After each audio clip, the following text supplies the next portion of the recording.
usually goes to Lemon Nation in the first place. So a new mindset, and Cloud9's actually been kind of moving towards that. A mindset of someone new in the jungle, a mindset of someone new now on stage. Yeah, they have gone back to the Lemon Nation notebook.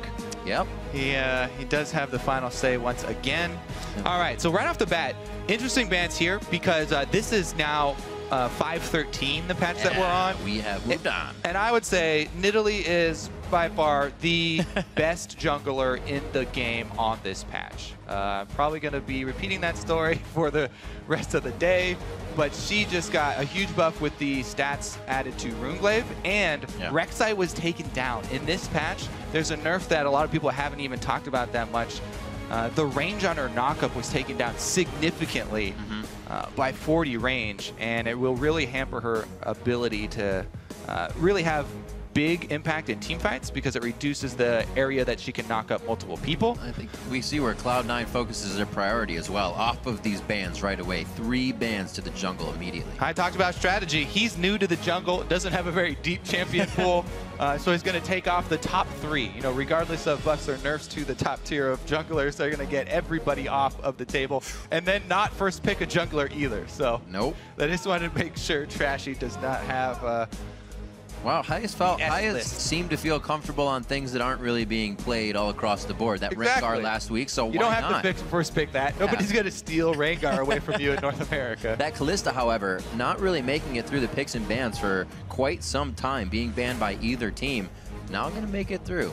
Yeah. So you can produce some results with it. Yeah, usually we also see Sivir, very, very high priority. Great for team fighting comps, great for grouping up, catching people in rotations.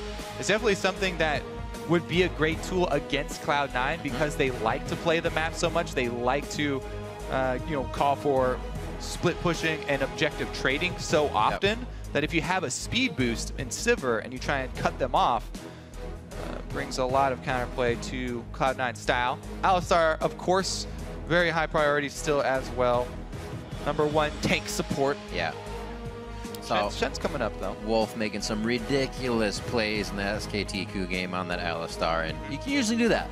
A lot of confidence if you get a few good plays in the early game. You just keep going. You're a mad cow. We'll see if Body Drop can get to that point. Usually a pretty calm bottom lane from NME to start things off for them. Maokai coming in to make sure, as you said, a bit of a tank line here. Cloud9 making sure they waste their time, or not waste their time, use their time to give NME a hard time when they go to pick their champions. Yeah, this is something that we've pointed out for years actually with Cloud9 and Champ Select is their insta lock-in and their double lock-in, so they give you, less time in Champion Select to react to what they're choosing. Let's see here, discussion still going on for the rest of the team. The front line is pretty much all they're looking at right now. It doesn't give away too much from NME. NME already do have very good team fighting though. It's going to answer some frontline with frontline here. Braum, support. That's been a Lemon Nation favorite. They also get that Song of Ice and Fire combination that they can lay down on you. Now, that actually was a little bit nerfed on this patch because you cannot no longer stack slows. It's just the strongest slow takes priority, and the whatever additional slows that are of lower value are just ignored now. Still makes it pretty good. That Rylai's build as well, kind of favoring him. Yeah, so Rylai's are hunting guys to Liandry's. Yeah, there you go. The Liandry's, huge buff for Rumble. Right. The Rylai's that people are talking about, I don't see it actually working with Rumble because the thing that we just went over, the slows not stacking anymore. Yeah. 2 of his 3 damaging abilities already have slows that are almost 40% or 40%. So very true. Rylai's on Rumble. Meh. All that aside, Cloud9 has grabbed themselves a team now that is comfortable in what they've had in the past. Balls gets that Rumble. Unfortunately, 3 losses in his last plays after being undefeated in professional play, so that could still be shaky. Going back to things they know, though, seems to be the key for them here in this Champion Select. Yeah. Looking on the side of NME, Otter on that Corki, things we have seen before, can produce a safe laning phase and then get out to the fight with the team. But we'll see how Trashy can do on Evelynn here. Yeah, I think the one thing is clear for all Rumble players now is you definitely are going to rush your Haunted guys and build Liandry's. Bit of Dargon. So this is something that's very, very easy to play in the jungle, Shyvana. She's all about power farming, smashing through neutral monsters. He can either go Devour or Cinderhulk. I actually still really like Cinderhulk Shyvana coming from the jungle. It's just like a top lane Shyvana, because you can get almost as much money out of the jungle as you can in the top lane with her, because her clear is so ridiculously good with burnout. Now, Hai has been favoring the Devour Shyvana in his solo queue and in his recent practice, so this is probably a Devour Shyvana, but I actually do think that Cinderhulk Shyvana is extremely powerful too. We'll see which one he chooses. Going against Evelynn here, he shouldn't have a problem. If Shyvana ever runs into Evelynn or counter ganks her, he'll easily be able to chase her off. Oh yeah. But yeah, once again, when you run a jungler like Shyvana, the thing you're lacking is crowd control. Now we're gonna get Devour junglers! Yes! Okay, so 513. It's happening. Devour. The moons have a line. A ton of junglers have talked about how they don't like hard farming. They're not a fan of Devour jungle. If there's a region for Devour to shine in, though, it is North America because of the slower game pace. Right? Ah, shoot. All right, you guys, I got super excited. That's okay. Anyways, it's a Yi mid. We hear the passion. The passion is there. Right. All right, we may still get one Devour. Thank you for rating me back in. I forgot about the Evelynn pick. They already have that one locked. So it's going to be the Master Yi Faker style here for Inox. We'll see if he can replicate. Wow. So Inox, just harkening back to his birthday game, he was very, very, very nervous. Just on a birthday game because he had lost recently. This is a lot of pressure to be bringing out Yi here in the mid lane, I feel, that he would take upon himself. But it seems like he's going to put that to the wayside and do what he can here to make some plays from the mid lane. Inox bringing out Master Yi. Enemy needs all the wins they can get here at the end of the split. 4 and 10, tied with Cloud9 in this team. Well, remember the thing I was just talking about with Shyvana. The thing that you sacrifice when you run jungle Shyvana, she's best clear speed, really good scaling. She has no CC. Master Yi loves teams with no CC. He loves playing against those types of teams to try and get his resets. So take a minute now and let us know who you think has the inside track for this one. Tweet at LOL eSports with either the hashtag C9 win or the hashtag NME win. We're gonna good play here coming in to week 8. Interesting champion picks as we make our way to 513, and we are gonna be on to the Rift. Let's see what C9 has for Enemy and Enemy for C9. All right, yeah, let's take a look here. Opening should be fairly safe for them. Everybody just gonna fan out, and it looks like there will be defensive positioning. Welcome to Summoner's Rift. Ah, yes. Now, the thing that Hai was talking about in his little video feature about, strategy always coming out on top, doesn't matter about individual players, that only works to a point, right? I mean, there's always a break point where if they're that much better as individual players, you can just crush an enemy team no matter how good their strategy is. As of right now, though, as we said, standard opening for everybody. Even have a little baby going down in the bush. Let's see if Maokai sets up a sapling start for Yi, because you can get a sapling explosion and 1 alpha strike to grab easy kill on the Raptor babies for an experience advantage. Cold lead in the jungle. It's the other bonus of Shyvana. Twin Bite not only is an auto attack reset, but it counts for 2 hits itself. Instant ward clears. Minions have spawned. And Hai's on the board with CS already. Huge CS lead for Shyvana. Yeah. Pretty strong clip right there he's going at. Now, it does put the onus of game-changing plays and early ganks here on Trashy. When you're facing Shyvana, you do feel a bit of pressure to try and affect the lanes because you know that she will have such a small effect if she does visit. Just a speed boost to try and get her up there for a couple auto attacks. And apparently a big effect to the team fight. Hai taking exhaust as well with his ignite. In the jungle there. It'd be nice for Inox slowing him down when the fight's coming. That's personal choice. You can still run Shyvana, with flash just like normal junglers. It also allows her for more aggressive counter jungling even than normal. Yeah, it's true. Because she is really strong counter jungling, and having flash means that if you do get caught out, you'll have an escape. But Hai going for the combat effectiveness. Don't worry, everybody. That's just the normal duo jungling now. Top laner tanks all the damage so that the jungler gets to save their health potions, since top laner will be going back to base anyway. And we did have the lane swap call, by the way, during that entire time we were talking about junglers. Got the 2v2 matchup in the top lane. Maokai not doing too bad against Rumble and the other way around, so they should just be on an island for now, farming up until we get that first objective fight towards Dragon. High is, however, into the jungle here. Could get Trashy on the backside of his path. Oh, Trashy runs away. He has no idea. He just saved himself from going down. Yeah, I don't know. I didn't quite see how quickly they changed the vision there, but I'm pretty sure Trashy did see High moving into that bush just because he leveled up W instantly and used W for speed boost to run away. True. So I think he might have, you know, maybe caught scent of High. But speaking of that counter jungling, he's off to it early here on Shyvana. She can bully anybody out in 1v1, just a heads-up duel.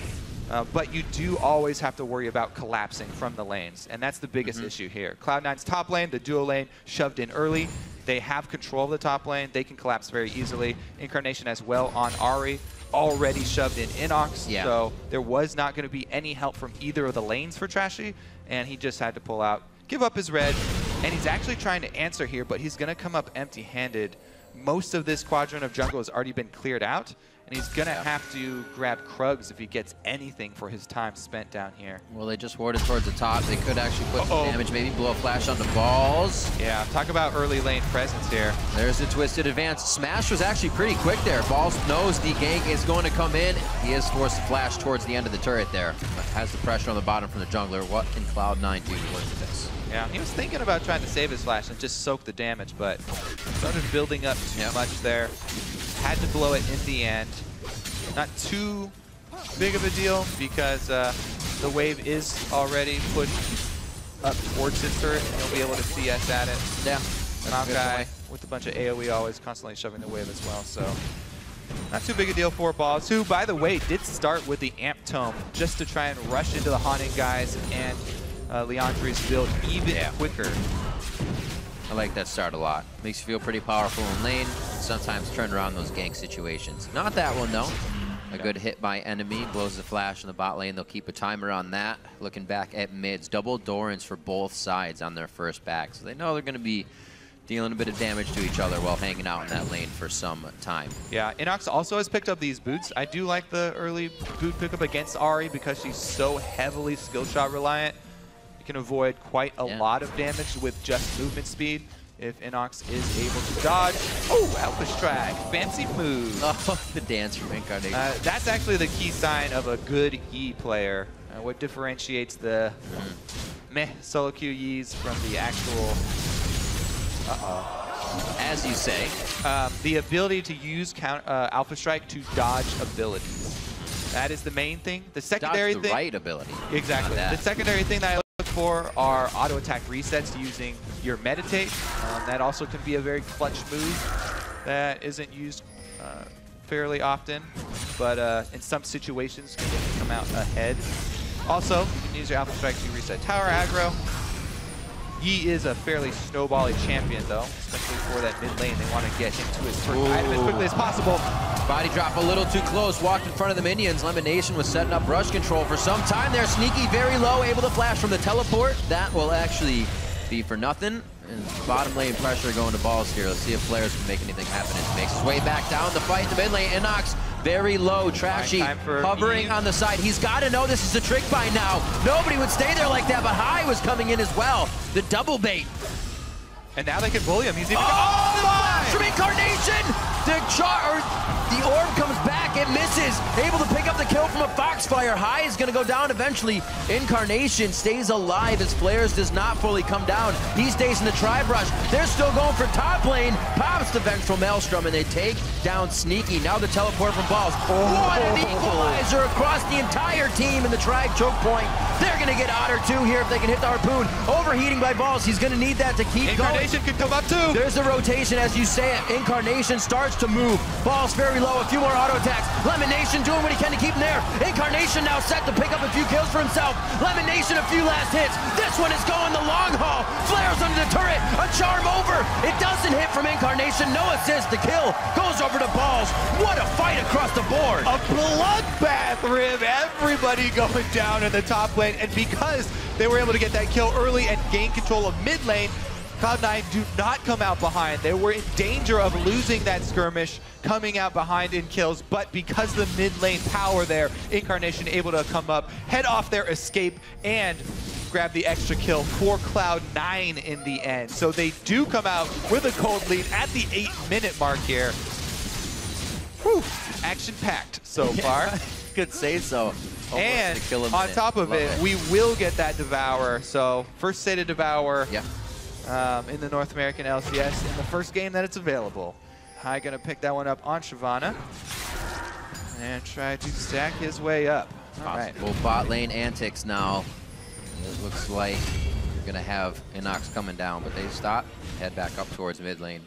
Just pressure on Dragon for now. Make sure that does not go easily over to either team. Now that the bot lanes, or I should say the dual lanes, have switched to bot. All right, let's take another. Yeah, this was the beginning of it. So Sneaky looks like an easy target. They kill him very quickly. Balls, his teleport was not used in the last skirmish up top because it was on cooldown for him using it, try to get back to lane. So it was back up here. And the equalizer was a, I don't know what that pink ward was actually. I think that was a misclick there for the pink ward. So Cloud9 get an extra 100 gold worth out of this skirmish, but you know, as we said, Incarnation was able to come up and close them out. Players had nowhere to go, so they're just going to give the kill over to Balls instead. Seeing situations happen like double lift attack wards, I'm always up for throwing down a ward type fight like that. If it's a really, really close fight like that, I mean, there's a chance. I would be down with sacrificing a trinket ward or maybe a green pink, ward. You're right, yeah. I'm very stingy with my pink wards. But yeah, in the end here, Cloud9 come out with the early game lead, 1,000 gold. And while we're talking about, you know, State of Devour and Devour junglers new on this patch, I really do want to emphasize the buffs of RuneSlave, because I was very outspoken about, you know, not being very happy with how efficient it was when it was first released. But these buffs are very, very big for it. 10 AP as well as increasing the basically the sheen part of the item. Gives you a lot more burst damage and a lot more value out of the item. So Evelynn actually got a giant buff in this patch as well.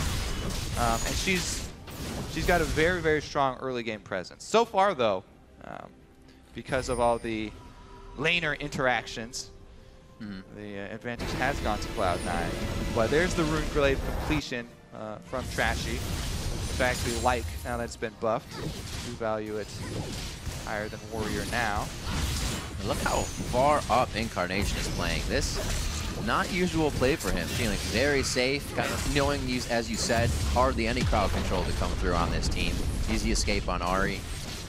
Playing this one much more aggressive than usual, keeping the face of Inox and doing as much damage as he can there. Missing a quick charm, but has a much bigger advantage on the turret damage there. People love Shyvana insta ward clears. He doesn't have the cooldown on it. Oh, okay, he'll just be free. It's a triple kill! All right. Oh boy. The hat trick and wards can cost Lemonation his life. Oh, the Glacial Fissure goes back. Just the end actually hits Alistar. Flash over from Trashy. Good ult for Flash there. It'll work out in the end. They're going to get some aggro onto the Dragon area now. A little overheat here by Balls. Doesn't look like he's winning this one straight up. On the side for Flares, there's the Rumble ultimate going down. Flares very low, is going to try to get through the minions. Grapevine, can't do it. Goes down right in the middle of the pack. A turret going down in the mid lane as well. This is going to create forward wards and more pressure for Cloud9. Yeah. Flares not happy about the teleport from Balls that got him a kill and 2 assists to get him to this really early haunting guy's Merc Tread point. And Balls definitely taking advantage here. Sneaky left alone under the turret though. Goes down very quickly. Hai's looking to collapse. There's Balls once again. No ultimate though. He is everywhere right now. You can see Hai just coming down from the river. a little bit of a fight between Incarnation and Inox, making sure Inox can't come all the way down. He's doing his own thing in a 1v1. Mission impossible here. He cleansed off. Oh, he goes for the flash. That's going to be the ultimate as well. Islander goes down, and it's going to give Inox enough time to get away. Incarnation blows the Spirit Rush. The bottom fight had also broken apart once the communication was there that the mid laners could not make it. I guess Incarnation didn't have his charm backup and when he went for that flash. It seemed it, yeah. But yeah, Inox still able to escape there on the Master Yi Alpha Strike 2 minions. So much action in this game, Riv. I got sidetracked. Oh yeah, I was gonna start talking about State of Devourer with that Scuttle Crab, because that was big. When they forced, they took that support fight and they forced Body Drop back into the jungle, and Trashy had to flash over this little wall. High claiming that Scuttle Crab is huge for him. 2 stacks from it on the Sated, or towards his Sated Devourer. He's at 9 right now. It's actually really important for Shyvana to be able to transform it. Some champions not quite as much. All right, well, more action. Flair's going to get stunned up with the Braum passive. After this, got a Sated question. Remind me. We'll hit it. Flair's looks like he could be going down. He just got back to lane. His teleport's down from just coming back, and now he's back in the ground. Very unfortunate situation as he wants to get big for the team. As I was talking about Sated, looking at, you know, kind of any champion, what's a good average that we should see Sated become, become a Sated Devourer? Well, it all depends on Dragon's Riv. NME looking to take the first Dragon off the field right now. Rumble Ultimate, beautiful once again. Trashy almost dies to it. Oh, he is gonna die. The Dragon protecting his gold. High goes in. Looks like he's gonna go down very fast. A little overzealous in this fight from Cloud9. Maybe they thought they were a bit too powerful, that a lot of that armor, or damage rather, mitigated by Body Drop's ultimate to stay in the fight. They come up big. They were able to stop the Dragon, plus Sneaky and Lemonation were able to shove all the way through the turret up to the secondary here. So Cloud9 really keeping up that pressure. And the ultimate there from Ball is able to ensure them a kill and stop the Dragon. Keeping that Dragon up on the field, that is the biggest part. Man. You know, Scuttle Crabs give you a 2, but Dragon's going to give you 5 towards your completion. And High is going all in on the damage build for Shyvana. Now, rushing into Blade of the Ruin King straight after Devourer leaves you extremely squishy for the early game. Some people will put one tank item in between the completion of those two, just to build up some health for the mid game, for the skirmishes. But he's going to go for full power. It also means that your clear is insanely fast. He can solo Dragon really easily if just given a few seconds window as well. But it does leave him vulnerable in team fights. So he's going to have to play a little bit differently because he's a more squishy Shyvana than you're used to. Once again, they'll return to that crab. So the best 2 users of Devourer are Kayle and Shyvana because they have so much on-hit damage. Almost Kale's whole kit is on-hit damage. So that's obviously why she's #1. But Shyvana very close behind because of the buff, where her burnout applies on hit as well. And they will be able to secure the Dragon in the end. So sacrificing those lives earlier does pay off for Cloud9 and High. Something that definitely changed when High came on the team and the communication started to get better is their risk reward and how much that paid off. Doing things like that and not losing Dragon, not losing more turrets, they were able to gain things off of dying. And that's the strategy part, I guess, right? You have a strategy, you're going to come through. Plus being able to react very fluidly during the game. They were able to call the all-in after seeing how effective the Rumble Ultimate was. Initially, the Rumble Ultimate just thrown to get them off Dragon, but taking down Trashy to 200 HP spurred High to commit fully to it. And you know, a little exchange, they did come out down in kills, but were able to make sure. Yeah, overall, up 3K, 3.3. Look at the amount of wards that they committed to it. Double upgraded yellow trinkets on top of the Lemonation Sightstone means that that blue quadrant was just lit up. High gonna chase Trashy off again. Let's see if Trashy can hang around on Evelynn and actually smite steal this away. Oh, he doesn't have smite, so actually gonna try and chase him off. He didn't like that too much. Yeah, as we said, really squishy on the full damage Shyvana, so he's gonna not hesitate to pop his ult and get out of there. Good call from High to abandon the Scuttler. Balls is going to be huge for this team. He's almost already to the Leandri's completion. Right now, though, he's the target. This could be the play for them. Trashy, oh, Inox, a little too aggressive there, pushing him off for Trashy to get in. He could not close that gap. His ultimate down here for Master Yi, so the kill on Balls very unlikely under this turret. Yeah. Because now they can actually slow Inox. There's the minion wave down. Balls is actually looking for a lot of turret damage right away. Oh, they're going to get the teleport in the last minion to keep it alive. Trashy's still the tank, though. Somebody could definitely come up to get a kill on this one, but they get each other in and out nicely. Too much of a gap on the map, and Cloud9 is serving the same thing on the bot lane. Yeah, they were able to bring the teleport to the kill as well. So the only reason they're able to grab that is because that comes in. It's able to save the minion that the turret was on. So they didn't have to take turret hits a lot earlier. However, in exchange, they have to give up that bottom turret, plus a lot of damage on this one. And the teleport cooldown for players will be known to Cloud9. So we'll see if Balls can make a teleport play for himself. 7-7 here, but Cloud9 ahead on gold. 2 turrets up, and of course they have the Dragon Timer as well. They're working with what they already have. Moving those wards a little bit deeper in that side of the jungle already from having it from Dragon. Why not stay in the area you have the advantage? Picking up 1,000 more gold at least in their favor here. That kill score is still tied though, and you can expect it to go much higher once these teams start packing in to a turret dive. 31 to 26,000 right now, 3-1 in turrets. Cloud9, their early game is much better now. See if they can continue to the late game where they were still having trouble throughout the season. Yeah, remember, it was last week where they got the early lead and they were able to power it all the way through for our quickest victory of the North American LCS, this split. Hai is definitely on track to become extremely powerful. He's going to have that sub 20-minute Devour transformation, which is the goal. That's when you know you're doing really well. 20 minutes is like pretty much average. Since they did get that one dragon, he can't hit that mark. There he goes. Transformation complete, 19 minutes in. Very quick pace for him. And it's at the same time he completes his Blade of the Ruin King, which is also on hit. Now, as we said though, she's still fairly squishy. He'll transition in a full tank build after this now, so he can stay in the fight and actually get auto attacks off. The biggest weakness that Shyvana has is when she's kited, if the other team has enough CC to control her. She is just, she does just have that one jump with her ultimate.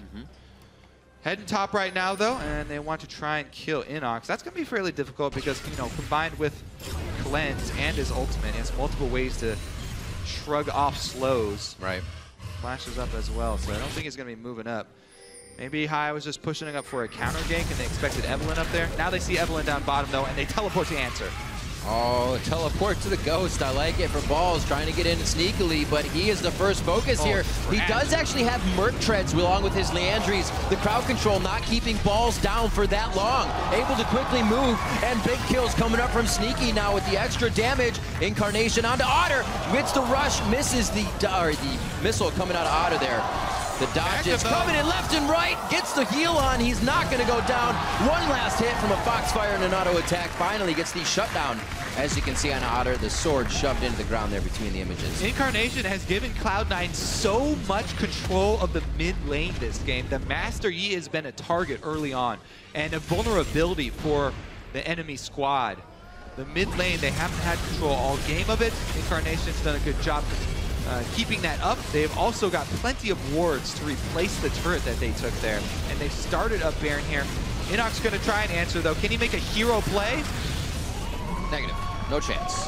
Unfortunately, he could not get into time. That's huge for Cloud9. Starting to put their foot down. Let's see how they use the super mini waves now to keep pressuring forward. Dragon's going to be in 19. Let's take a look at this again. All right, so remember all the while this is happening as well, Hai is just shoving in up top, so they're gaining control of the top part of the map as well. Nice little T here from the Braum and Rumble ultimates. Trashy doesn't get to do anything in these team fights. Because of the effectiveness of these Rumble ultimates, Trashy's been chunked down so early, he doesn't add any damage, and it's basically a mismatch here. Sneaky also with a nice Ballista Spear over the top. See what Incarnation, oh, we missed his little dodging of the missile, flashing back in for the kill. But again, the Sated Devourer Shyvana with Blade of the Ruin King annihilates Baron, as well as Dragon. Winter's Bite actually hits Inox. It forces the fight. Hai is going to go down very fast. This could be bad for Cloud9. Fate's Call pulls out Lemonation. They're back onto Inox. He gets out with a sliver of health. And that's pretty much the story for all of Enemy, as Cloud9 now has the trifecta on the back line, still delivering damage. Sneaky, Incarnation, and Lemon staying alive through the fight and able to push off Enemy out of Dragon area. Don't know if they can get too much more out of this. Like we said, it was going to get bloody. I don't know if there's going to be enough people standing to keep pushing down turrets after these fights for some time. Sneaky Incarnation will look to finish the mid one here. They should have the wave. Yeah, they'll get it in time, so that'll work for them. Inox does not have home guard, so I think it will go down. Baron buff there. Just one.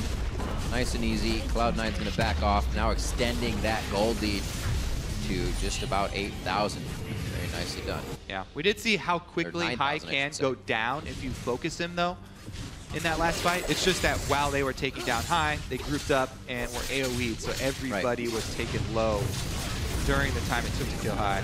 Just look at any neutral objective is trivial for this champion, though.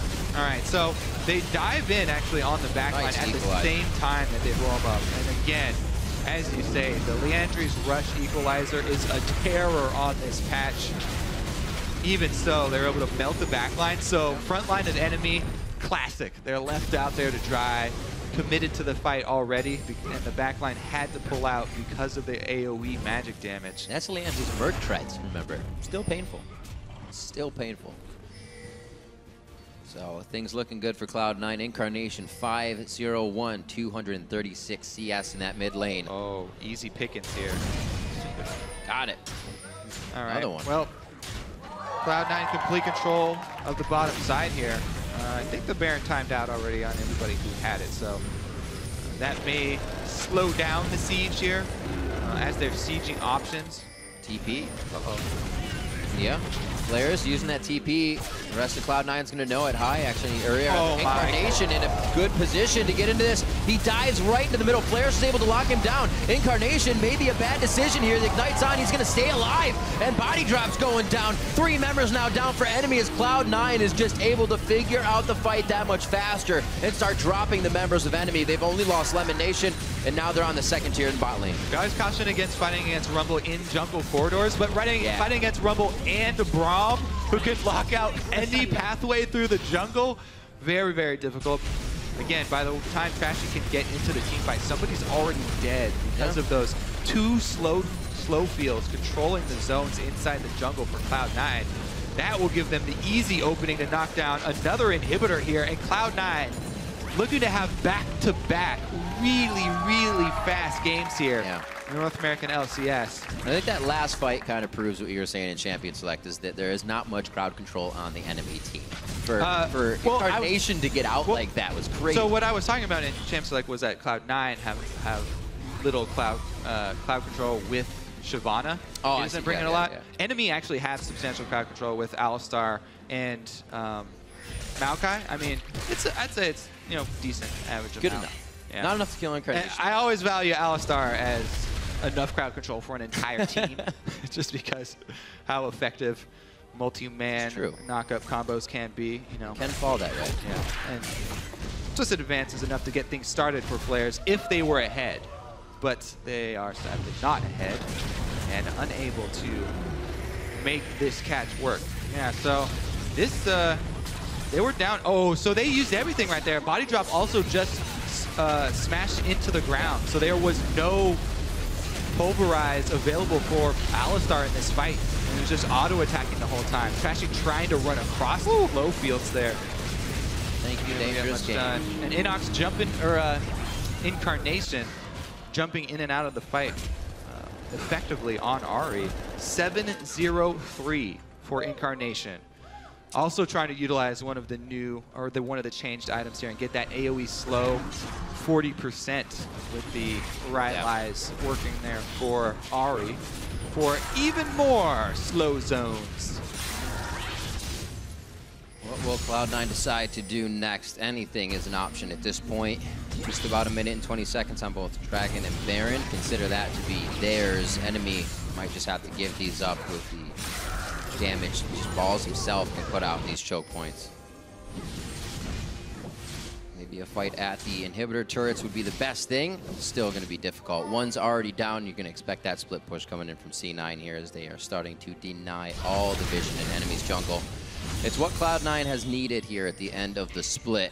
A few changes here and there. A lot of teams are actually making the changes. It's getting tighter and tighter and only 4 more games to go. It seems that Cloud9 is correcting the right things so far. Definitely much better performances in the last 2 games. Yeah. Pi also getting more accustomed to the jungle. More comfortable.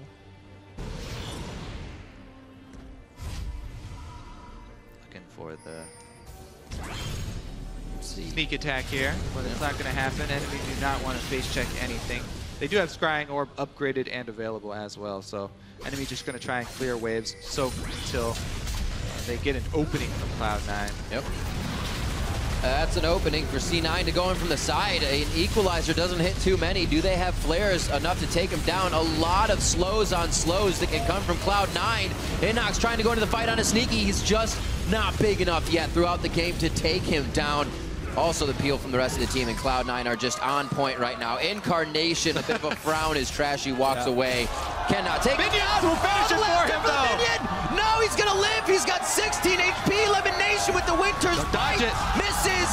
It's open. The shield up for the movement speed, but he can't get in to hit Trashy. An unfortunate situation, but the victory still comes on the end of that. It's gonna be all right for the Cloud9 fans. 28-20 on the clock. And 20-10 in kills. Definitely a bloodbath we had here to start off week 8. Cloud9 take down enemy. Back-to-back victories for Cloud9. Starting to get some wins back for themselves. An enemy knocked down once again. Have to start worrying.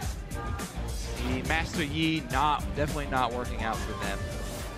As well as the little skirmish up top there where Ball's got a bunch of early kills and accelerated that build path into the Leandries, enabling him to get a solo kill on flares.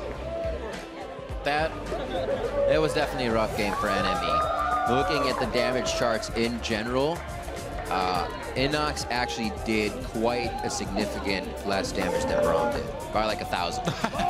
So there was no fights that enemy could get themselves into. Credit to the Glacial Fisher and the Equalizer, because that pretty much deleted everybody in the fight. Now looking forward for these teams, Cloud9 definitely still has some hard games in Counter Logic Gaming and Team Solo Mid as well. CLG tomorrow and TSM in week 9. Enemy, their schedule also does not get any easier. Liquid, TSM, and Dignitas to follow. So yeah, and they're 4-10.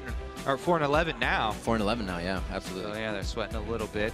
Cloud9 move up to 5-10. Also, as we said, kind of banking on the championship points, making sure they can get a good spot and run that gauntlet. Yeah, another big thing here that Cloud9 have shown is Incarnation back on an assassin. Yeah, that's true. Something that people were clamoring for when he came over initially. You know, now with the Rylai's buff, he's decided to go without the Ahri once again. And as I said, complete control over the mid lane and the middle of the map here. Something talked about by Sneaky was kind of the pressure in the mid lane didn't allow Incarnation to feel safe in his ganks. That's why he kind of felt like he'd stay back. He didn't want to be the one to die. They had a plethora of wards, and High was always in Trashy's face. Incarnation, he had so much information that it almost made him push that lane.